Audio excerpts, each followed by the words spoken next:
Chuva de papel. Segunda parte. Capítulo 16. Não era a primeira vez que ele sentia esse tipo de solidão.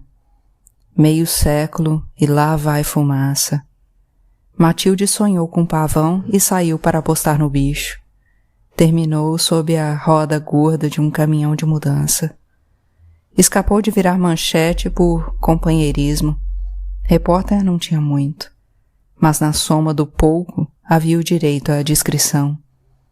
Na quarta-feira, agosto de 1969, nenhum jornal do Rio de Janeiro estampou a certamente lucrativa manchete "Costureirinha grávida atropelada na Praça 11", tendo abaixo subtítulo de igual sabor: órfã e recém-casada, moravam com uma dúzia de gatos, vivos alguns, empalhados outros. No velório, Farinha disse: "Garoto, memória é como espinha. Quem futuca fica marcado. Deixa quieta. Numa hora ela seca e some." Ele vendeu os móveis, doou os gatos empalhados para uma escola, enfiou os vivos numa caixa e largou no Campo de Santana. Mudou-se para uma pensão, levando as poucas roupas e o abajur com base de estanho. Presente da mãe, após Joel anunciar casamento. É como prefere lembrar o arremesso, quando reclamou da expulsão do apartamento sem gibis. "Eu leio até a tarde da noite, você bem sabe, pela luz acesa do abajur da mesinha." Voaram gibis e abajur. Por pouco a cúpula não se abriu. "Se é para se arruinar, que seja longe de mim", disse a mãe. Trabalhando com cachaceiros, empregado por oportunistas, casando-se com uma louca. Foi a primeira mala que fez. Foi a primeira mulher que deixou. Agora ele busca por uma. Procura no revisteiro, revira almofadas, abre as portas dos armários sob a estante da sala. Encontra catálogos de páginas amarelas, descansos de copo, velas usadas. Joel se imagina reclamando com Glória. "Para que guardar porcaria?", ele diria. "Baralho desfalcado é melhor que baralho algum", seria a resposta. E ele sente a solidão por saber o que ela diria, e por ser as duas pontas de um diálogo. No quarto da Cláudia, ele abre os armários que não usa. Há bichos de pelúcia, sapatos e cintos, vestidos e bolsas. Segue para o quarto de Glória. O peito aperta, o coração acelera. Ele precisa recorrer à casca grossa, capa de super-herói dos repórteres, que protege a sua essência do que se obriga a ver ou fazer. Que protege ele mesmo das versões desprezáveis de si. Abre os armários e as gavetas. Não é certo, por isso ele é rápido, para o erro parecer menor. É como violar um corpo, tamanha a presença da mulher. Nas roupas, o cheiro adocicado da mistura de cremes e perfumes ainda está vivo. Nos outros pertences há o fosco do manuseio. Os dedos atravessam os vãos entre as camisas penduradas. Tocam a prateleira vazia. Numa caixa com fotos e cartões de Natal e aniversário, ele encontra o caderno azul. Toda a capa se condena e se justifica. Rapaz, foi mais de meio século lidando com as histórias dos outros. Vai ser impossível viver esses dias vazios dedicados somente a mim. Ele se convence que lerá por distração, para ter o que fazer, superar as horas vazias de mais outra manhã. Saber das porcarias a serem aceitas pela editora de terceira. Gonçalves. Nem parecia nome de editora, mas de armazém de secos e molhados em Realengo nos anos 1960. Para que pareça menos errado, ele deixa o quarto de Glória. Senta na própria cama e liga o abajur. A palma da mão está aberta sobre a capa do caderno. Joel permanece imóvel. e decide, num movimento brusco, guardar o caderno na gaveta da mesinha. Ele sai do quarto de muletas, satisfeito pela escolha. Ele era, naquele instante, a versão melhor, prevalecendo sobre a desprezível, do homem sem escrúpulos invadindo a intimidade de uma morta.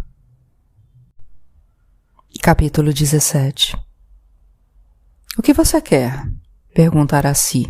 O rosto desconfiado, entrevisto pelo vão da porta, segura pela corrente. Eu estava passando, diz Joel. Rumo ao extintor de incêndio? Eu estava caminhando. Por um corredor escuro? Vim saber se você está bem. Aracy fecha a porta, tira a corrente e volta a abrir, enquanto evita com a canela a fuga dos chihuahuas para o corredor. Eles rosnam e mostram os dentes para Joel. A mim você não engana, vindo me ver perto da hora do jantar. Mas não se anime, eu não sou de cozinha. Só sei fazer arroz com salsicha e queijo quente. Rômulo era cozinheiro de mão cheia. Fazia um feijão que eu nem te conto. E estrogonofe. E um salpicão como o das churrascarias. Só não espalhe a bitoca, ele pedia. Hoje em dia teria sido chefe, mas naquela época era tido como frouxo. O povo falava. Eu, nem aí. Rômulo era um marido exemplar. Quando dormia em casa, tomava notas vendo o programa da Ofélia. É a letra dele no caderno de receitas. Tanto tempo comigo, e sem mais nem menos cai na rua e morre.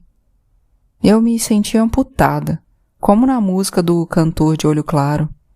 Eu te contei sobre o último bobó de camarão feito por Rômulo? Só de falar meu peito aperta. Está lá, ela diz, apontando com o queixo a cozinha. Guardadinho no freezer. Me falta coragem de descongelar. Glória também. Foi embora sem mais nem menos e de uma hora para outra. Tá certo que todo mundo morre de uma hora para outra, de um segundo para o outro.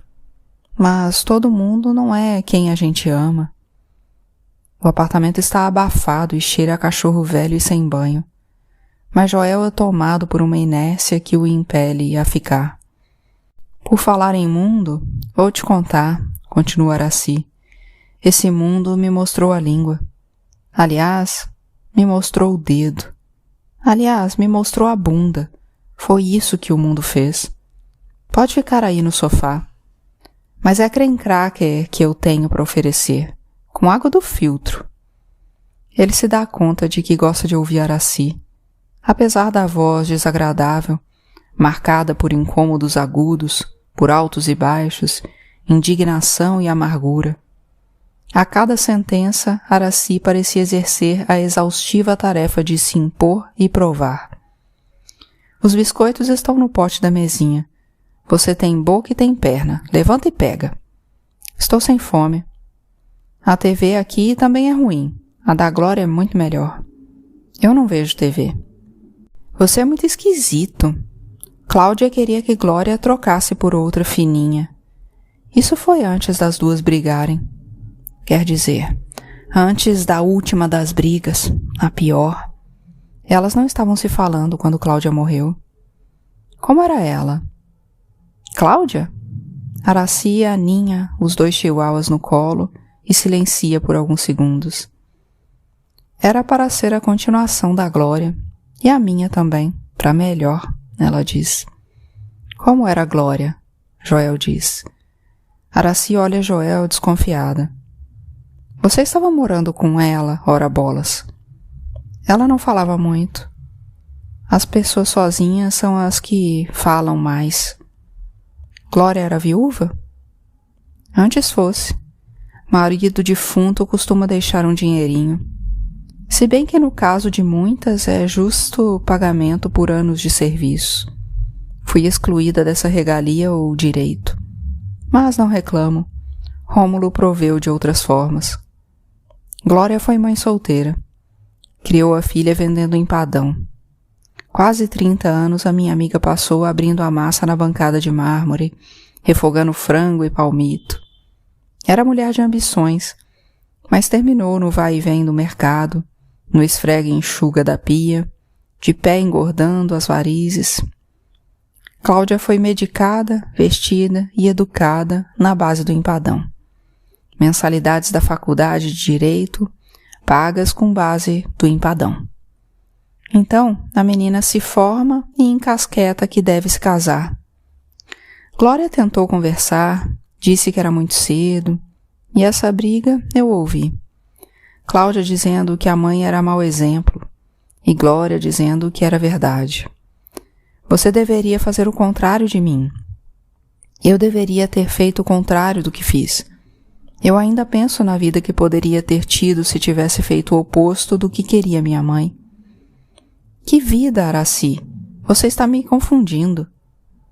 Não tem confusão nenhuma. Eu explico muito bem as coisas. 20 anos eu passei na secretaria da escola, repetindo pelo guichê os procedimentos de matrícula. De pé recebendo os pais ou sentada na cadeira ergonômica. Ergonômica, aliás, uma pinóia. Eu precisava de cadeira especial devido à escoliose. O diretor garantiu que eu me sentava em uma. Mentira. E até hoje, por causa da safadeza, eu ando curvada. Mas, como eu ia dizendo, se eu não soubesse explicar bem os procedimentos de matrícula, a escola teria falido. Manteve-se aberta, expandiu para 2 filiais, terceirizou os serviços de secretaria e me dispensou. O dono se livrou de mim como se eu fosse um band-aid usado. Pois então, Glória novinha queria independência para ter um futuro melhor que o da mãe. O que, agora, me dou conta, foi o que Glória fez com a correria para se casar. Deu-se o contrário do que Glória queria quando era mocinha. E anos depois, Cláudia fez com a mãe. E depois, quando quis fazer o contrário, Glória não aceitou. Capítulo 18. Vieram Leandro e a mulher para proceder ao estranho ritual de desfazer alguém. As roupas, os sapatos, as bijuterias. Tudo o que compunha Glória é esvaziado de sentido, reduzido a caixas e sacos de lixo. Vestidos e bijuterias para doação, remédios e pomadas usadas para o lixo. Da sala, Joel acompanha o movimento. A retirada das roupas do armário, o atrito dos cabides vazios jogados sobre a cama. Uma onda de esquecimento, avançando. Vem para o quarto em que dormia. Leva o pôster com a imagem da menina e o conteúdo dos outros armários. Passa pelo banheiro. Ele ouve o clique dos vidros e dos potes de plástico enchendo um saco de lixo. Vem para a sala e leva os catálogos de telefone, os descansos de copos de papelão, o baralho desfalcado. Restam alguns bibelôs na estante. O aviãozinho, a enciclopédia de plantas medicinais, o quadro de Marina. Quando se vão, o apartamento está oco. Joel vai ao quarto e abre a gaveta da mesinha. Dessa vez a leitura do caderno lhe parece correta. Desta vez o caderno será uma companhia. O último contato com a mulher que mal conheceu. Na primeira folha, o nome de Glória aparece dezenas de vezes em letra cursiva e infantil. Vira a página. O leve craqueado das folhas, feito pela pressão da caneta desenhando rabiscos, acompanha a busca. Mais garranchos e rabiscos, longas linhas arrematadas por flores, arabescos, corações. Glória, Glória, Maria da Glória, Glória, Maria da Glória. Vira a página. Rabiscos, cubos, corações. Frases rasuradas, frases desconexas, parágrafos pela metade, até o início de um texto corrido. Aconteceu quando eu era menina, um domingo de Páscoa na casa da tia Nice. Essa era a mulher elegante, e antes foi jovem rebelde, ao desafiar o pai armador e se casar com um Pierrot de sarjeta. Tio Clécio, irmão de papai, era isso. Pierrot com calça de cetim barato da Casa Turuna, que pulava 3 dias na Rio Branco e sentava melado na calça da Cinelândia na madrugada de quarta-feira de cinzas. Folião diligente, carimbador burocrata entre os carnavais. Nice era mimada, queria mais emoção do que comprar 3 chapéus na Rua do Ouvidor. Queria um disparate como quem quer um vestido. E ali estava meu tio, o disparate com um bigodinho. Pretendente ideal para uma cena diante dos pais. Sou mulher independente, caso-me por amor. Chances não faltaram para Nice provar seu amor, como quando tinha que conviver com a família suburbana do marido. Todo ano, no domingo de Páscoa, era a gente na casa deles. 3 irmãs solteiras, 3 irmãos casados, as mulheres e as crianças. A população de um mini vilarejo, que ao atravessar os portões de ferro rumo à varanda de mármore rosado, entrava em outra classe social. Mas o almoço começava com todo mundo na piscina. Aliás, começava com mamãe puxando meu cabelo para fazer penteado. Aliás, começava no dia anterior, com ela na cozinha montando pavê. No domingo pela manhã, pegávamos o ônibus rumo ao casarão do Leblon. Demorava para passar e nós ficávamos de pé e no sol num tempo lento. Pedro emburrado, eu com os pés doendo no sapato de couro duro, mamãe segurando o pirex, papai usando o jornal como viseira, inclinando o corpo na rua para ver se o ônibus aparecia. Só passa rápido quando ninguém precisa, mamãe dizia. O ônibus chegava lotado. Às vezes, um passageiro cedia o lugar para mim. Mamãe agradecia, apertava meu braço e colava a boca no meu ouvido. Cuidado para não amassar o vestido. Eu ia da Tijuca até o Leblon sentada na ponta do banco para não amassar a organza. Essa viagem, o ônibus descia pela Avenida Maracanã, entrava na Praça da Bandeira, pegava a Presidente Vargas e seguia pela Rio Branco. O centro era cinzento, mas quando chegava na Cinelândia, a cidade parecia desabrochar. Tornava-se ampla, iluminada e mais verde, com prédios imponentes e elegantes da Glória, Flamengo, Botafogo e além. Passávamos por todos os lugares onde não podíamos morar e que denunciavam as escolhas equivocadas de papai. Era assim, como um percurso de arrependimentos. E era longo. Nesse domingo, Nice nos recebeu com vestido azul de tecido leve, a saia fazendo uma dança bonita. Marisa, que elegante, ela disse para a mamãe. Trouxe um pavê, mamãe disse, entregando o pirex para Nice. Sempre tão gentil, Nice entregou o pirex para a empregada. Quisera eu ter sua mão para a cozinha. Ah, imagine, um pavê é tão fácil de fazer. O segredo é deixar a lata de creme de leite na geladeira para separar o soro do creme, disse mamãe. Nice se abaixou na minha frente, olhos claros na altura dos meus. Mas que boneca! Ela cheirava diferente. A pele macia e branca também era diferente. Parecia melhor que a da minha mãe. A rotina dos almoços de Páscoa não mudava. Os outros tios chegavam. Ficávamos nas mesas em torno da piscina, ainda acanhados. Até tio Clécio entrar em casa para trocar de roupa e voltar de sunga. Lá vinha ele, barrigão sobre os 2 cambitos. A família de papai era parruda. Quando engordavam, a gordura não descia, subia. Pescoço ficava grosso, rosto parecia o de sapo, olhinhos saltados. Tio Clécio dava um mergulho e vinha à tona. A água está uma delícia, dizia, e nós nos levantávamos disfarçando à pressa para trocar de roupa e cair na piscina. Eu consigo me ver naquele dia. Corpo pequenino no maiô verde, pernas compridas e braços abertos, cachinhos prestes a se desfazer na piscina, a boca aberta por uma alegria grande, um molar faltando. Eu tinha 9 anos.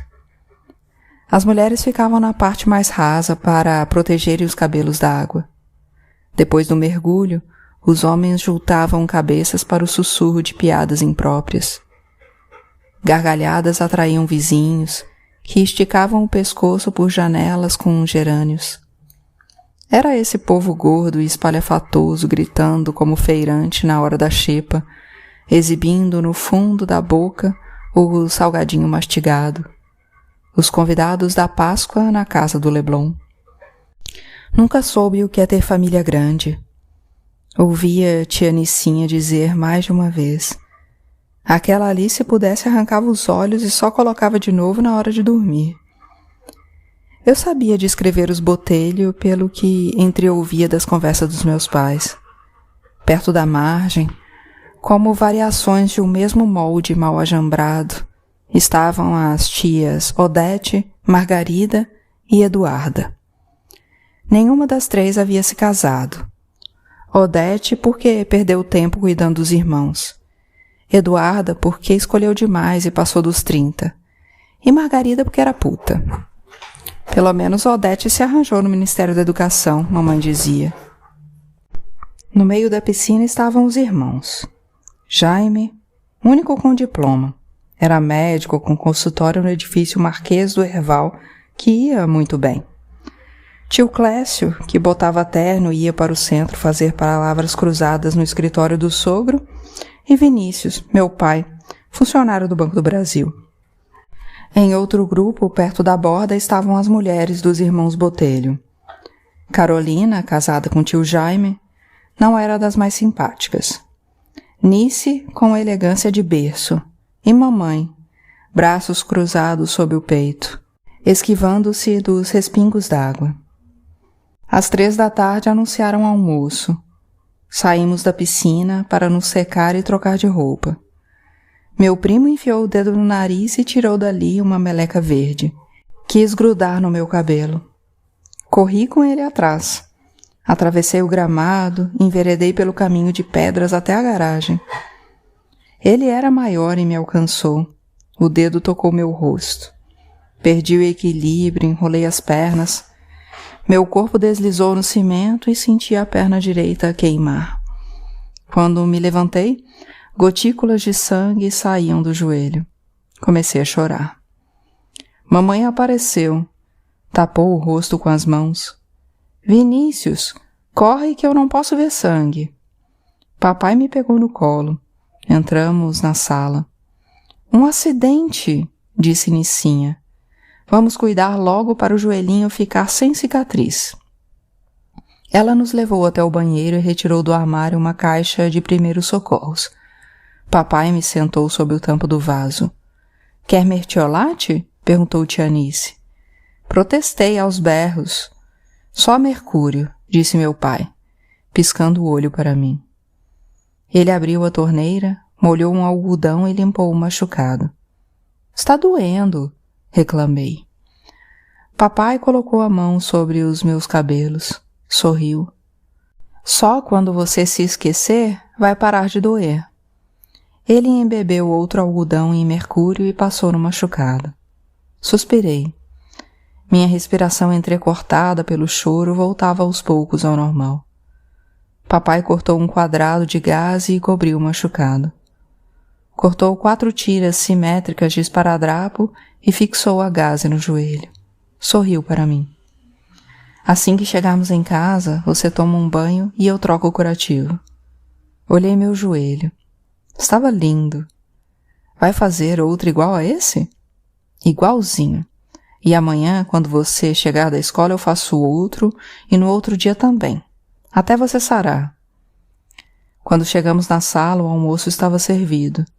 Sentei na mesa das crianças. Mamãe levantou para me servir. Não me faça passar vergonha de novo, disse, colocando o bacalhau no pratinho. Contive um engulho. Eu odiava bacalhau. Não existia impotência maior que a de uma criança obrigada a comer o que detesta. As repugnâncias aos 9 anos ainda se dão o direito de serem fortes. Depois a gente acostuma e engole de tudo. E me refiro à gororoba da vida adulta. Mas aos 9 anos, quando uma criança se vê impotente de frente para um pratinho de bacalhau, o mundo se torna um lugar muito mau. Do meu lado, Pedro comia absorto. Os primos também. Em anos anteriores eu havia jogado o bacalhau para debaixo da mesa. Funcionou, até Nice reparar na lasca imersa em azeite sobre o persa tecido à mão. Essas crianças, ela disse. Muitas chineladas eu levei naquela noite. Barriga embrulhada por suco de groselha e pelo fedor de bacalhau, eu estava prestes a vomitar. Não podia sumir com o peixe, mas podia sumir. Escorri para debaixo da mesa, engatinhei até o meio e me sentei abraçado aos joelhos. Alguns primos balançavam as pernas e quase podiam me tocar com os pés. Pressionei o rosto nos joelhos. A testa tocou o curativo. Consolei-me com o cheiro de esparadrapo. Imaginei o novo curativo que papai me faria de noite. Minutos depois, as cadeiras se afastaram. Perninhas sumiram em direção ao jardim. Afrouxei o abraço, engatinhei para a borda e encostei o rosto na toalha de renda. Na mesa dos adultos e de frente para mim, mamãe terminava a sobremesa. Voltei a me esconder. Alguém se engasgou. Vinícius, você está bem? Meu pai pigarreou. Vinícius? Deve ter se entalado com uma espinha. Não consigo respirar. Vinícius, pelo amor de Deus! Papai rugiu e vomitou no prato. Que pena, um mal-estar, disse tia Nice. Meu peito! Abre a camisa dele. Bate nas costas. Não consigo respirar. Engatinhei de novo até a beira da mesa. Pelos furos da renda da toalha vi meu pai com os braços para trás do encosto da cadeira, o pescoço mole pendendo para o lado, cabelos empapados de suor. Vinícius! Minha mãe gritou. Cuida dos meus filhos. Vai lá, Jaime, você é médico, disse Odete. Era a irmã mais velha e mantinha sobre os outros uma autoridade subliminar. Tio Jaime se levantou relutante, tirou a pressão, encostou o ouvido no peito de papai. É um ataque do coração, disse. Chamem a ambulância. Façam alguma coisa, Jaime. Mas eu sou oftalmologista. Você é médico, disse Odete. Eu vou morrer, disse papai. Aqui? Perguntou Nice. Os adultos se retiraram. Nice fechou as portas inglesas da sala de jantar. Pelos furos da toalha rendada, eu podia ver o medo no rosto do tio Jaime. E também obstinação. A mistura de restrições domésticas com ego inflado pelo diploma levava meu tio a ser, entre os irmãos, o que mais bebia nas festas. Às 13h40 da tarde ele já havia consumido 3 litros de cerveja e caipirinha, fazendo com que as taças de vinho tomadas durante a refeição se tornassem um mero acompanhamento culinário, modo sofisticado de acabar com a sede. Lembrar de tio Jaime na casa dos tios do Leblon era lembrar do copo nunca vazio que tinha em mãos. Jaime puxou a toalha da mesa. Copos e pratos quebraram-se no chão. Talheres tilintaram e escorreram até bater na parede. Carregou o irmão e depositou sobre o tampo de jacarandá. Papai não reagiu. Agachou-se por cima do corpo e massageou o peito com as 2 mãos. Papai não reagiu. Vai ficar tudo bem. Tio Jaime pressionava o peito do irmão usando a força do corpo. Papai não reagiu. Você é médico, deveria estar pensando. Faça alguma coisa. qualquer coisa. Você é médico. Salve o seu irmão. Ele tapou o nariz e apertou as bochechas de papai. Encostou os lábios nos lábios do irmão. Papai não reagiu. Jaime olhou para os lados, olhou para cima e correu até a porta. Desliga o disjuntor, gritou. Nice correu para a cozinha. Jaime voltou a fechar a porta. Pegou uma cadeira e colocou sobre a mesa entre as pernas do papai. Subiu no assento e equilibrou-se por alguns segundos. Se dependurou no lustre. Lascas de sangue e pintura caíram sob o peito inerte. O lustre se desprendeu do teto, revelando um amaranhado de fios. Usando a serra-pão, meu tio desencapou alguns. Liga o disjuntor, voltou a gritar. Na lucidez etílica, ele calculou que poderia esticar os fios até o peito de papai, procedendo com um desfibrilador improvisado. Cálculos matemáticos mostraram-se equivocados. Os fios eram curtos. Meu tio perseverou. Enfileirou 4 cadeiras sobre a mesa, deitou o papai sobre elas, voltou a pegar os fios. Faíscas saíram dos fios seguros por Jaime junto ao peito do irmão inerte. Um leve cheiro de queimado misturava-se ao de bacalhau. Vinícius, pelo amor de Deus, Vinícius, reaja! Se havia algum resquício de médico no homem sobre meu pai, desapareceu em que meu tio começou a chorar sobre o peito do irmão. Depois foi o contrário.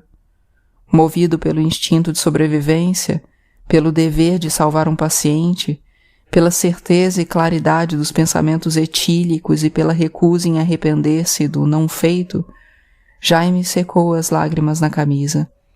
Fungou umas quantas vezes, livrou-se das cadeiras e voltou a colocar meu pai sobre a mesa. Pegou a serra-pão, abriu-lhe o peito e massageou o coração. O sangue pingava no tapete persa. Jaime sentou-se na quina da mesa. Mamãe gritou sobre o corpo. As tias choravam de longe. Cobriram meu pai com a toalha rendada. A ambulância chegou. Depois a polícia. Vizinhos amontoavam-se em frente ao portão de uma das últimas casas da orla do Leblon. Voltamos para casa no banco traseiro do Ford do tio Clécio. Minhas mãos protegendo o curativo.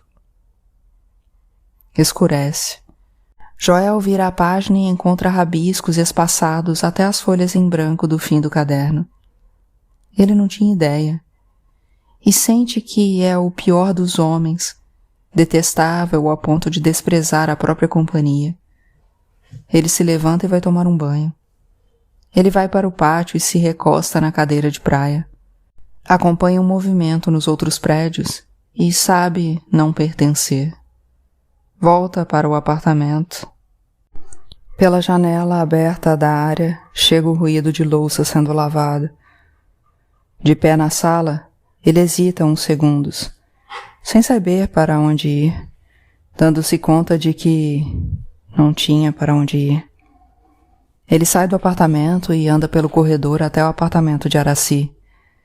Os cachorros correm e cheiram o vão da porta. Latem, anunciando Joel. Calados, diz Araci. Joel anda ligeiro de volta ao apartamento.